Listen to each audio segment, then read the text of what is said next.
In a world filled with chaos and uncertainty, find peace, guidance, inspiration, and wisdom with Abdul Fattah Adeyemi's official app.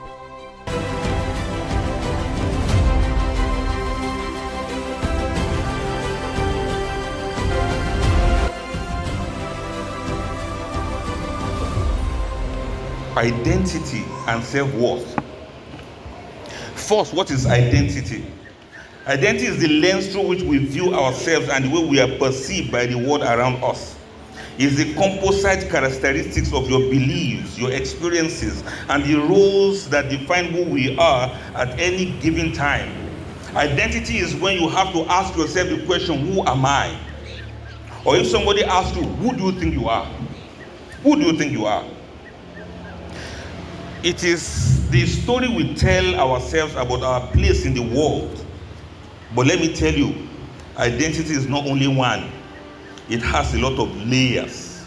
We have personal identity of what you know about yourself. There's also social identity, your profession, what people call you, how they address you. They call you doctor, they call you Mrs., they call you this and that.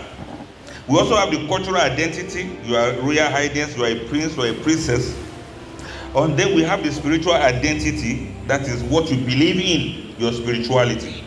Of course, nowadays we also have digital identity. All of these filters we use on social media, that's not truly you.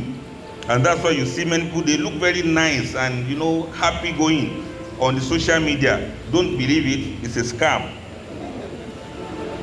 But let me tell you briefly how identity is a dynamic process. Throughout our lives, we change, we adapt, and we grow. And our identities are always evolving. It is not who you married 10 years ago. And I hope we all remember what Royce was saying earlier on. The person you married 10 years ago is not the same person now. Don't forget our identities change. You married a single man 10 years ago. Now your husband is now a husband, is now a father of boys and girls, is now a hustler looking for sustenance. He is now something else in his place of work. He is many things to many people. Stop thinking that your husband is the same person that was before. And don't think your wife is the same woman. She was Okpeke before. Slim and nice. But by the time childbearing started coming in, she has become very ectomorphic. You'll find out the meaning of that. She has become something that you can't even recognize again. She used to be slim like Rick. Now she is Gorodon. Then what used to be pawpaw before, a pair of pawpaw is now like bathroom slippers. This life, please take that from me. We change with time. Your husband is not the same as he used to be. And your wife is not the same as she used to be. Identities have changed. So don't go there beating yourself to say, how can he do this to me? I thought I knew him. I thought I knew her. When you were there cruising, thinking that you've got a woman around the messenger, she has already changed now. Life suffering has made her to become harder. Struggling for survival has made your husband to become cruel in a way. He had garnered more venom in himself. Allah gave him these venoms to protect his family. So he has to be harsh. He has to take some decisions, sometimes without consulting you. Because he knows this is responsibility. And he's going to answer for it in the sight of Allah. So don't be disappointed. Many things change. Things are not always the way they used to be. Accept the fact that we change and our identities will not always be the same. If you don't accept that, then polygamy will be very difficult for you. You think your husband will keep eating this kind of soup you have been preparing all this while? When people didn't have money, he was managing all sorts of soup. Some of you will prepare soup, the husband will be using straw because it's so watery. And then he will swallow something.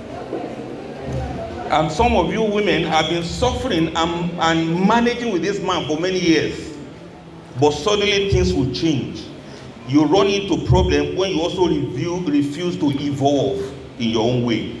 Your husband will leave you behind if you refuse to grow. He will say, let's go to program, but then you have other things to do. You become now clumsy. You don't dress well anymore.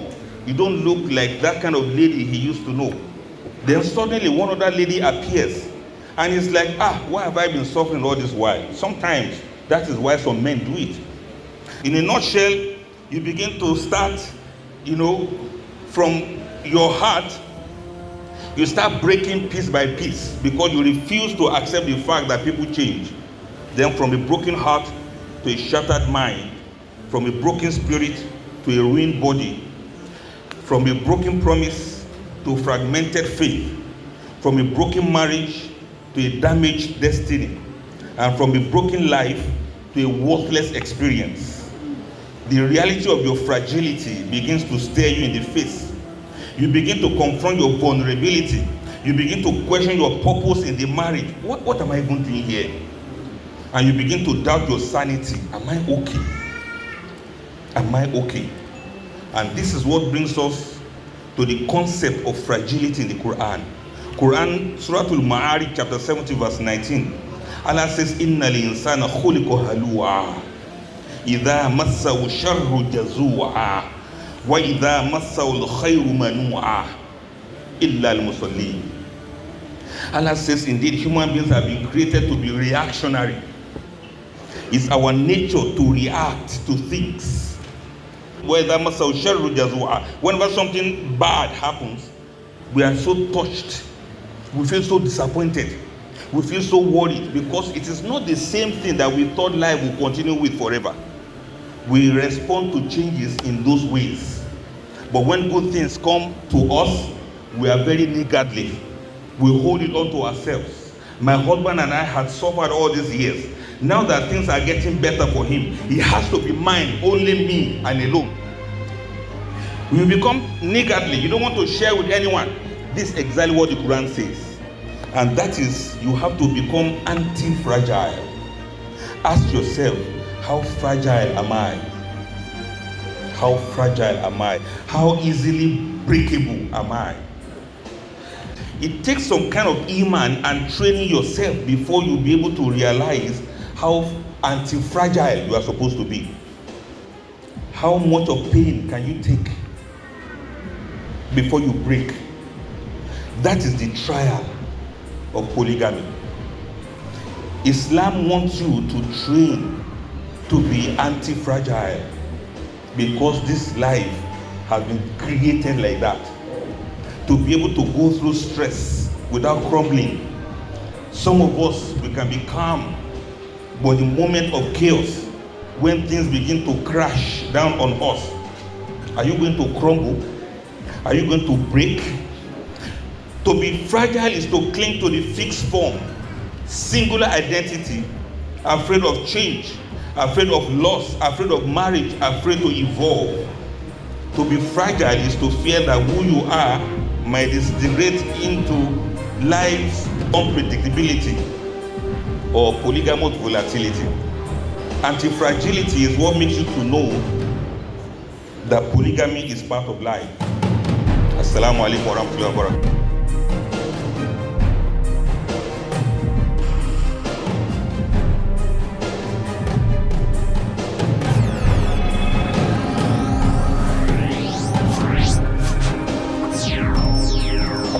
Download the Abdel Fattah DME app now and start your journey to a more meaningful, purpose-driven life. Available for free on the App Store and Google Play. Join the community. Transform your life. Edit your universe.